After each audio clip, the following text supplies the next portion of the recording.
Ladies and gentlemen, welcome to the Hyperconscious Podcast. Alan, what is hyperconscious?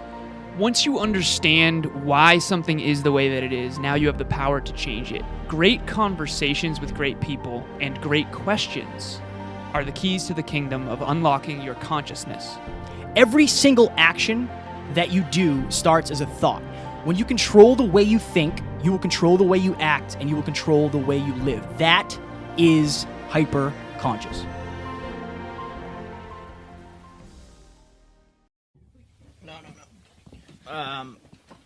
Geographically?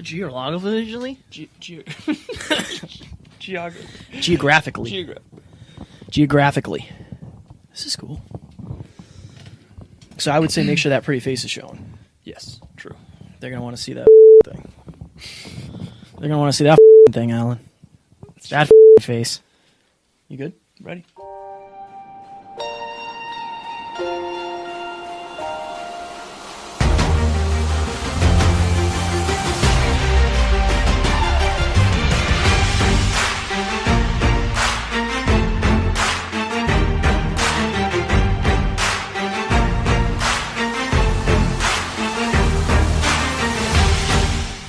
Ladies and gentlemen, welcome back to another very special, as always, episode of the Hyperconscious Podcast. If you're watching on YouTube, you can see that we are in a hotel.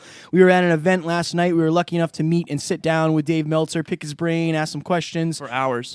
It was next level. We are going to do an episode today, a Small Talks episode on love. And we hope you enjoyed our latest episode, which is actually on Dave Meltzer. Crazy how thoughts become things. I know, right? So, as Alan pulls up the definition of love, I have set the intention in this episode to try to go as deep as I can and try to be as vulnerable as I can when it comes to love, give my thoughts on it, and I want you guys, if you're listening, to be able to walk away after this episode more clear than you were when you entered. That is my intention. That is the intention I have set. Alan and I were just talking about that, and I don't know if I've ever been in love, so I think I'm going to try to go deep. Interesting. Yeah. Love it. So He loves it. I love it. Ugh. There's 14 definitions. This is the most. So on dictionary.com. Let's not do anything too official here. Right. This is the most definitions. It's interesting because there's 14 definitions, so obviously people are unclear on what love is. And I think that the intention that I've set is figuring out what love means to you, and I guess the level of love in your life regarding your friends, your family, and intimately. So the first definition on here is a profoundly tender, passionate affection for another person. It's a good one. A feeling of warm personal attachment or deep affection, as for a parent, child, or friend. Number 3 is sexual passion or desire. Number 4 is a person toward whom love is felt, beloved person, sweetheart. A love affair, an intensely amorous incident. Amor, that's a word I don't understand. Right. Same. Let's see, what else we got here? Okay, here we go. Strong predilection, enthusiasm, or liking for something. So, like, I love that movie. Yeah. Right? The benevolent affection of God for his creatures, or the reverent affection due to them from God. So that's more of like a spiritual love. So there's a lot of different definitions of love, and I think the key to this episode is going to be figuring out what love means to you in each category regarding love for your friends, love for your family, love for your colleagues, and then most importantly, love for your intimate partner. I think that maybe that's why I don't know if I've ever been in love, because I don't know. So if you know me, you know my backstory. You know, you've heard me talk about my relationships. You've heard me talk about my insecurities, and I feel like for a long time when it came to love, I would just love whoever it was in my life. Like, I never knew. Wow. I love my friends. I love you. I love Matt. Like, I love my friends. You know that I would do anything. There's not a fucking thing on the earth that I wouldn't do for my friends. For sure. And it's love. Like, it's 100% love. You and I had a moment last night where we were both crying because we were talking about deep shit. Yeah, that was. And it's because we have love for each other, right? So much. Yeah, and I think that by nature, when somebody comes into my life, so a female, by nature, I'm the kind of person who I try to just show love, no matter what. it's hard for me to like pump the brakes. Like that's just who I am. I'm a loving person. So I think that I don't know if I've ever been in love as opposed to loving somebody. Right. You know what I mean? And I think for a long time I got those things confused. I thought if you were my significant other, if you were my girlfriend, I loved you. But like I love my friends, and I don't know if it was the same thing. Like that's how I feel. That's why when I say I don't know if I've ever been truly in love, it's because I don't know. I don't know if I had defined love correctly or being in love with a partner correctly. Interesting. Yeah. The thing is like levels. Yeah. So when you say you're not sure that you've ever been in love, do you think that means you aren't? Like that's the thing. Like how do we define something that we've never defined? Like how do we know whether or not we've been in love when we've never really contemplated what that even means to us? It's hard for me because my association with love. If you, I know, man. Right. I know. This is gonna be a good one. If you have, how do you know you love somebody? That's the greatest question ever. I can quote you some stuff. No, I want right? I want to know from you. Exactly. How do you know you love somebody? Because it's like, well, I don't ever want to be apart, or like when I'm not with them, I miss them. Okay. I think there are different forms of love. Yeah. So I refer to something that I refer to as companionative love, and I think that I think there's a bunch of different forms of love. So there's a great TED Talk about the addiction of love, and a lot of people will talk about loving someone versus being in love with them. And I think that's a good place to start. Being in love with someone is biochemical. What I mean by that is when you're intimate with someone, your brain, I have two books in particular that I've read. One is called The Female Brain and one is called The Male Brain, and they're by the same author. I'm forgetting her name at the moment. But when two people, a man and a woman, come together and they are intimate, they have sex, the brain releases a bunch of different chemicals that I think when people say I'm in love with this person, I think that is a result of the biochemical shifts in their brain, like serotonin, oxytocin, testosterone, estrogen, all these different... Go ahead. Luann... Yes. Dr. Brizendine? Luann. Yep. Brizendine? Yeah. Dr. Luann Brizendine. Shout out to Gina Rofo, one of my good friends in college. Actually, it's Gina DeSantis now.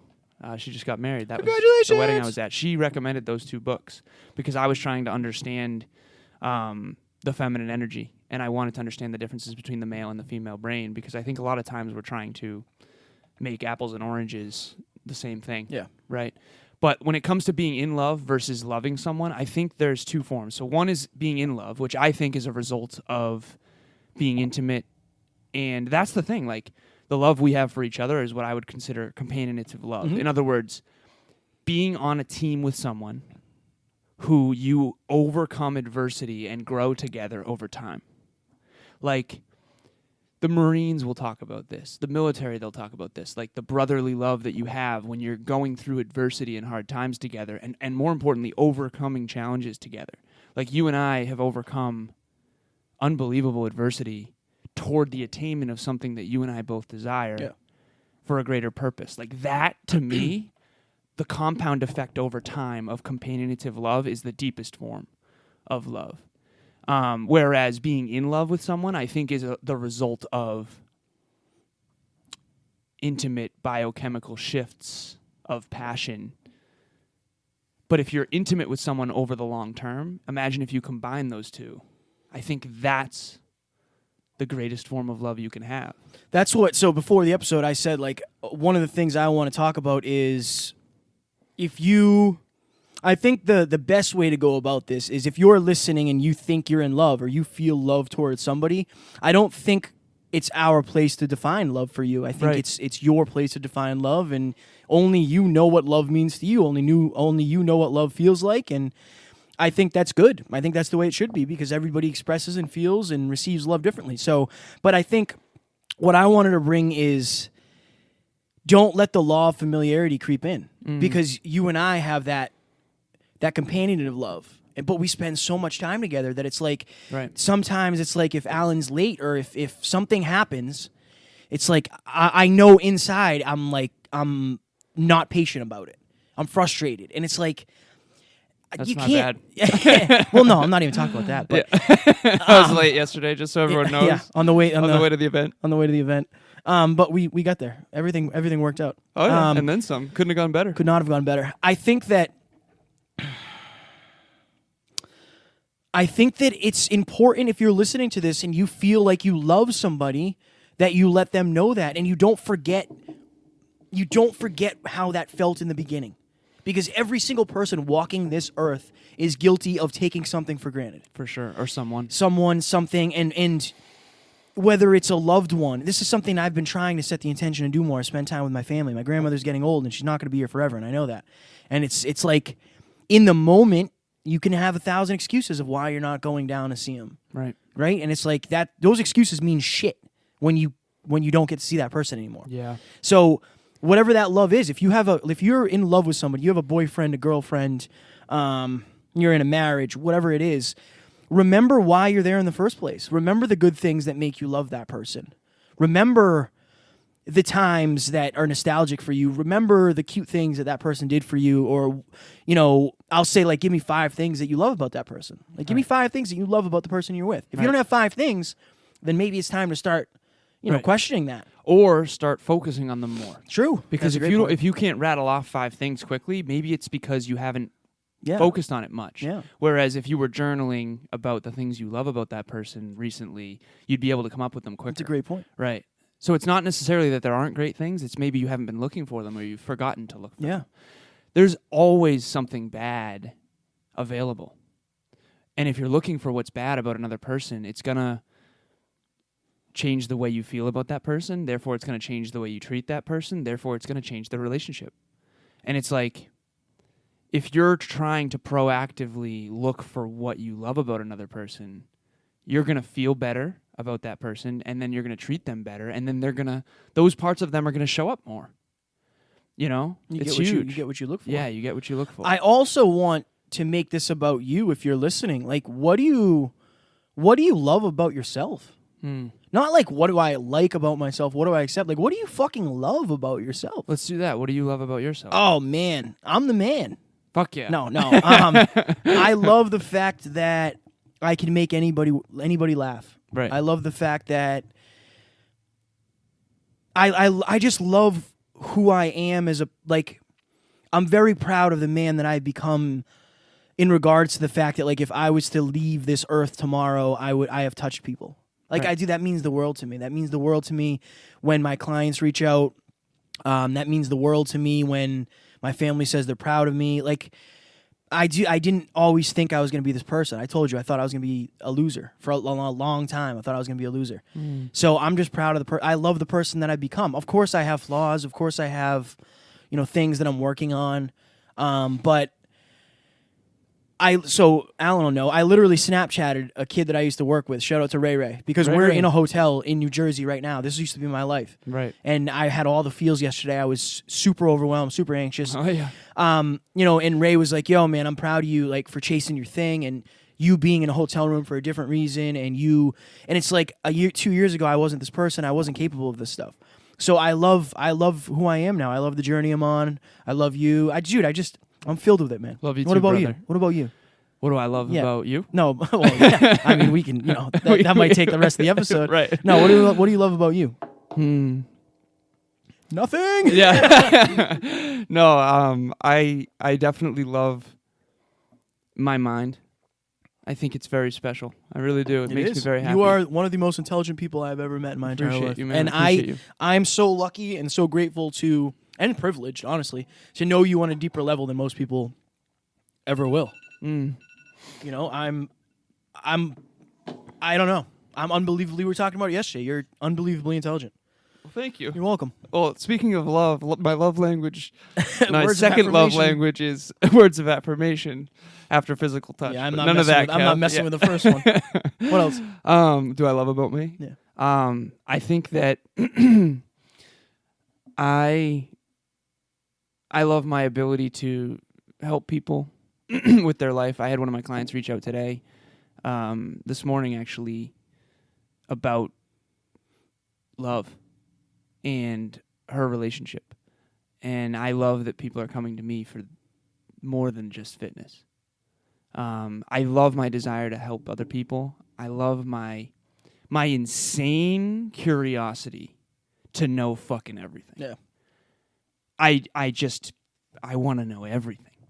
And I love that because I think that can serve everyone. Hell yeah. Yeah. So if you're listening to this, that's what I want to know. I want to know, what do you love about yourself? Because we're always picking apart the shit that we don't like. Right. And we're always trying to change the things that we don't like. And I think that's great. That is good. I think that's great. But it's a lot easier to change the things that you don't like if you also understand and you're able to comprehend what you love about yourself. Yeah. You can't always... A very good Terrence McMahon quote. What is it? You can't always be taking a beating, or you can't... Oh, yeah. What did he say to you? Something like you that. need a win. Yeah, you need can't a win always just eventually. Be taking a beating. Yeah. So I think a lot of people, if you're hard on yourself like we are, it's important to also be loving. Balanced. Yeah. Yeah. And we're not always that way. You and I are very hardcore when it comes to, deal with it. But right. I think that if you're listening to this, figure out what you love about yourself. Figure out what you love about your life. Figure out what you love about your partner. Right. Just find as many things as you love, or find as many things that you love as you can, and then spend time with those things and enjoy those things and chase those things and do more of those things and surround yourself with those things. Right. I think that... And choose goals that will force you to be surrounded by those things. Yeah. Yeah. Yeah. I love love. Me too, I man. love love. See, it's always different. Like, we never know where these episodes are going to go. So just to bring it back to... there's two types of love, really. Three. And the third one is the combination, I think, of the first two. And this is just my opinion, by the way. I don't want to pretend to be an expert in love. I'm not. Right. But I have been in love. I am in love in my friendships, my family for sure, and intimately. And it's like, I feel like I've experienced a lot of the different forms. And the three forms that I think, and for you out there, figure out which form you're in with each relationship. And then, because if you understand where you are and where you want to go, you're more likely to get there.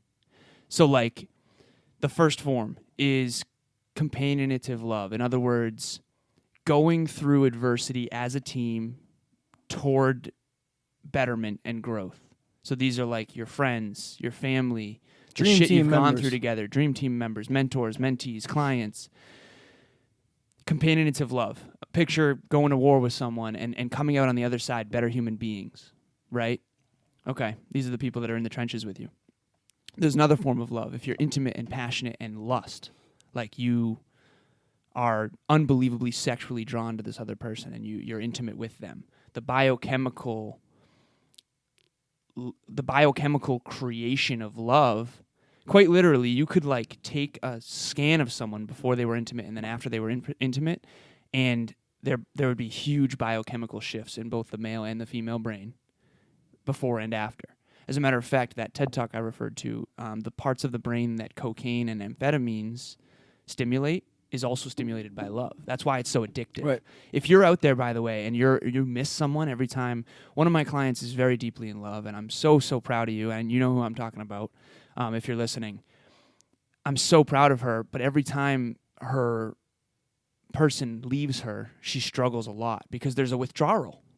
There's an actual scientific biochemical withdrawal when you're no longer with that person, and you have to be at least aware of it to understand, like, okay, I'm longing for this other person. That probably means I'm in love to some extent, right? And the biochemical shifts that I'm referring to, there's an actual biochemical withdrawal. Just like if you were to get addicted to coffee, when you don't have coffee, you're going to have withdrawal symptoms. Right. That's an actual thing. There's a TED Talk on it that I will find that we can link in the bio. Sure. But, okay, so you've got companionative love, then you've got the biochemical intimate love, and I think the best form of love is the combination of those two. A lot of times you'll see relationships that are short that are very passionate, or you'll see them that are long that have lost some passion. Imagine if you could have both. I think that's what everyone should strive for, and this is just my opinion again. But personally, what I strive for, I'll give you an example. So Jenny and I are very close, and we've been going to the gym together, and we're close friends right now. And we were together for a year and a half, but I told you yesterday, I've known her since she was 16 years old. So she was my first real relationship, real love.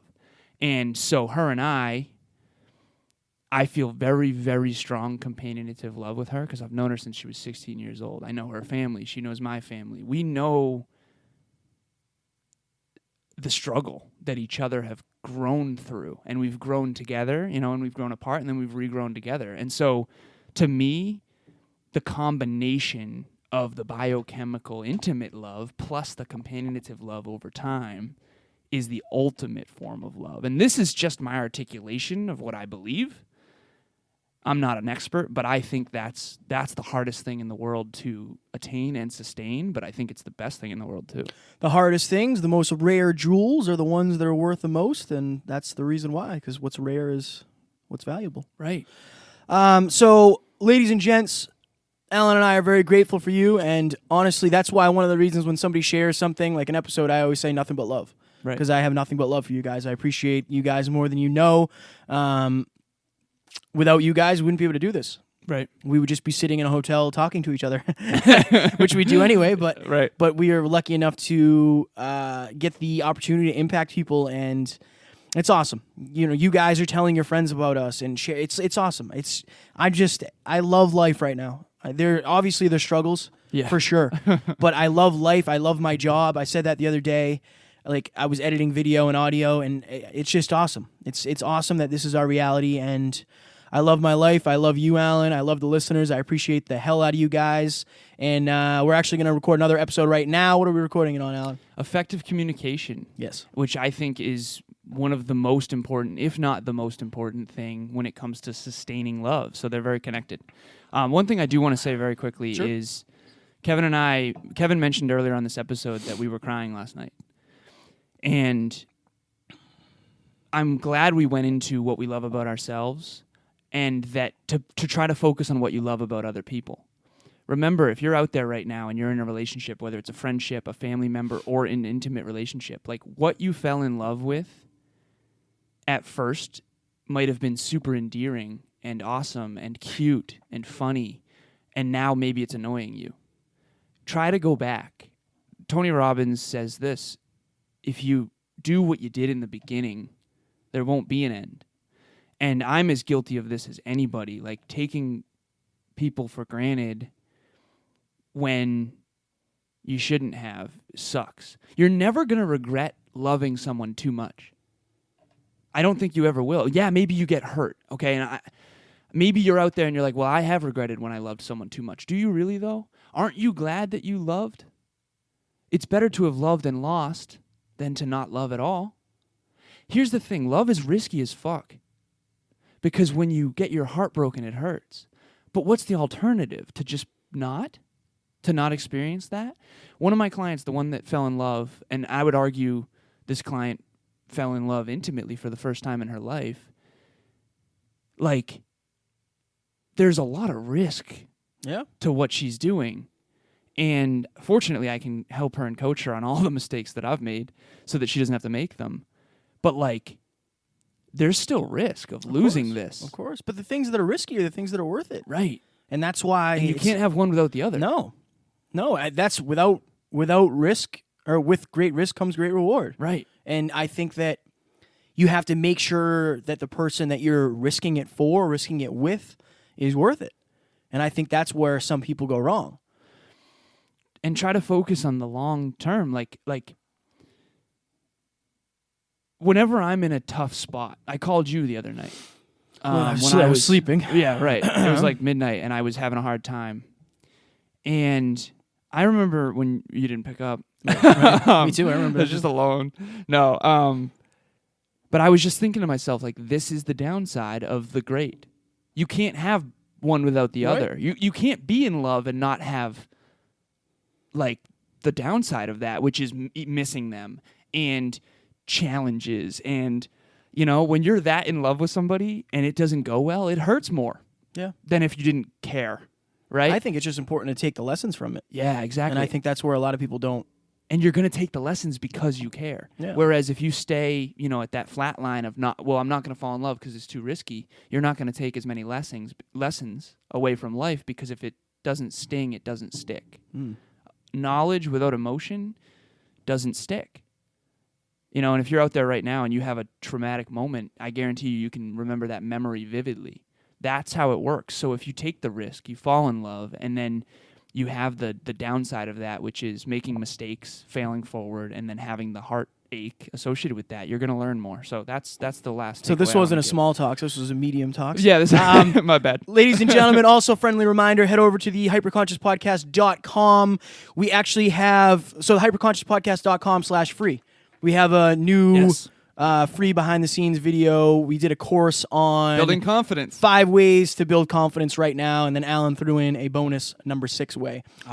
So head on over to the website to check that out. hyperconsciouspodcast.com/free. We are going to record our episode on effective communication, and then we're going to get out of this hotel room and drive 4 hours home. That's true. We hope you enjoyed, and we will talk to you soon. Talk to you soon. Bye. Ladies and gentlemen, thank you so very much for listening to another episode of the Hyperconscious Podcast. Going hyperconscious will absolutely change your life, because if you understand why something is the way it is, now you have the power to change it. If you going hyperconscious with us has changed your life in any way, please share this episode with one of your friends, because the more people that go hyperconscious, the better this world's going to be for everybody. And if you would kindly leave us a 5-star review on iTunes, that would help us make more people hyperconscious, and we would be greatly appreciative. Thank you. Bye.